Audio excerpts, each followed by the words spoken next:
Hi, it's Michelle. Welcome to 6 Things More or Less. We have shared a lot of recipes on this show. I've shared some of my family recipes. I've had friends on who shared their recipes. But one of the things I find most rewarding about being a home cook is throwing the recipes away and freestyling it. In this Sunday's New York Times, there's an entire pullout section where Sam Sifton talks about how you don't need a recipe, how many home cooks share their dishes with one another by telling stories. Well, I like to put a couple pieces of garlic in, and then I throw in a few ripe tomatoes instead of a cup of this, a teaspoon of this, a pound of this. And once you know the different basic ingredients that you should have on hand at all times so that you can freestyle it, it's really fun to throw together a meal on the fly. As you know, I always have olive oil, salt, and pepper. And I like to have some fresh herbs growing right in the house. We have Paul's basil plant, as you know. But if you don't have fresh herbs and you want to freestyle it, you can always use the dried herbs that you have in your cupboard. I like to keep onions and garlic on hand, also carrots, celery, and potatoes. These are really easy to keep in your fridge and keep fresh. And if you feel like, oh my gosh, I'm not sure I'm gonna use them all right away, just chop them up, throw them in a freezer bag, and stick them in the freezer. And they will keep for a few months, and you can just pull them out and use them at will. And broth. I always have broth on hand. I like to make broth from scratch. If you wanna learn how to do that, very quick, very easy, check out the broth episode on our channel. But if you don't have time to make broth, there is no shortage of broths in the store, in jars, in cans, in boxes. And with that arsenal of ingredients, you can make myriad things. You can make soups, you can make stews, you can make sauces. Today we're gonna make a great fish chowder. I've chosen halibut, because I like halibut, but you can use any kind of fish that you like. So let's get started. I've spent way too many episodes on this show crying and having my makeup run, so I'm gonna try out something a little bit different. It's working. I'm not crying. All right, so let's get the pot for our chowder. Just gonna use a splash of olive oil. 1,000. Oh, that's measuring. I'm not supposed to do that. Splash. Just gonna warm that up for a second. Let's get the rest of the vegetables chopped up. I'm gonna do the rest of the vegetables a little bit bigger. Scraping instead of peeling leaves you more carrot. So you layer in the vegetables, first the onions, then the carrots and celery. And I'm gonna do the potatoes, which I have also rinsed.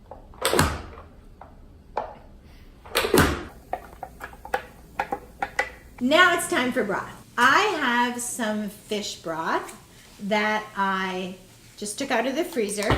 I made this with the red snapper from the New York Times Cook a Whole Fish episode that we did a couple of episodes ago. And I'm gonna put it in there frozen. Just pop it right in there. It will melt down. Turn that down to low so that the broth can slowly melt. Let's chop our fish. So I'm not going to cook the skin on this. It peels off actually pretty easily. I don't want the fish to be as small as the veggies. That's a good size, I think. There are a couple bones in here. As you're cutting, if there are bones, you just pull them off. They can go in the next pile for fish stock. I'm going to go wash my hands. As soon as your broth starts to bubble and simmer, you want to add in your spices. So today I'm using a bay leaf and I'm using Spike. As a disclaimer, Spike is a product that my family makes, but in spite of that, I use it all the time, and it's my very, very favorite seasoning. Stick that bay leaf in there, and you want to make sure not to crush it because you want to take that out at the end. A couple sprinkles Spike. Turn the heat up a little bit, and I'm going to put the cover back on, just leaving it open a crack, so that the steam can escape and it allows the soup to cook down, because we want it to cook down by about a third. When we first put the broth in there, the vegetables were submerged in the broth, and now we want it to cook down just a little bit so that we can sort of see those vegetables start to pop up over the broth as it cooks down. So the next step is to put in some corn. Corn is a very important part of chowder, unless you don't like corn, and then you don't have to put it in because this is your freestyle dish. So it's all up to you what you're gonna put in there. But I love corn, and I always use organic corn because corn is one of the 5 major crops in the United States that are genetically modified. And I do not like genetically modified food. I'm just gonna sprinkle it in there and see how much I like in there.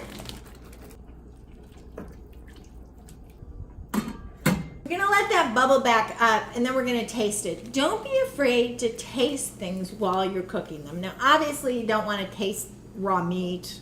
I guess you could taste raw fish. There is sushi after all if it's fresh enough, but don't be afraid to taste things because that's really how you freestyle. I think I want more corn, or I think I want more spike in it. You're only gonna know that if you taste it. And that's also a really great way to figure out how the vegetables are cooking. You don't want a chowder that has raw vegetables in it. You want the vegetables in your chowder to be well cooked.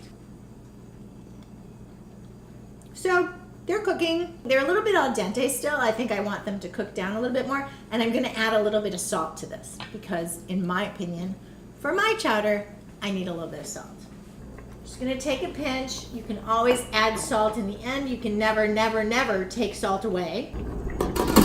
So I'm gonna let that cook for another 5 minutes, and then I'm gonna add in my milk and my fish. In the meantime, I'm just gonna chop up the cilantro for the final presentation.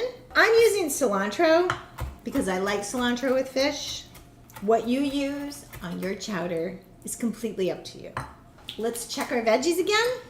Oh yes, see how the vegetables are now? They're popping up, we can see them. Hello! And see how that broth is getting nice and thick? The milk. I don't want to pour milk right into the chowder because if you pour cold milk into something hot, it can, doesn't always, but it can curdle.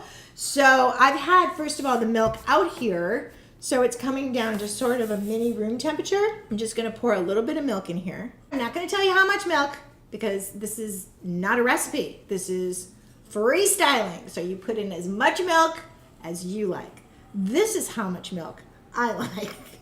And I'm gonna take a little bit of the broth out of the pot and put it in here to sort of introduce them to each other. You know, hey, oh, okay, you're coming in? All right, great. Oh, look at that. I've invented a new mixing tool. Now we're gonna pour this back in slowly while mixing. The star of our chowder, the halibut. We're gonna put this in and let it cook for just 5 minutes, no more. We don't want overcooked fish in our chowder. And remember, it's up to you whether you want it brothier or less brothy, milkier or less milky. But the one thing Sam Sifton tells us in the No Recipes article is that chowder is never thin. It should look a little bit more like a stew than it does like a soup. It's so pretty. I know I always say that, but really eating is an experience for all of the senses. So if something looks really pretty, it's sort of the beginning of savoring your food. And it does look very pretty. So let's taste it.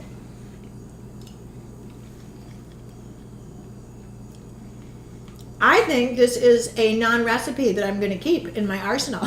It's delicious. Buon appetito from 6 Things, more or less.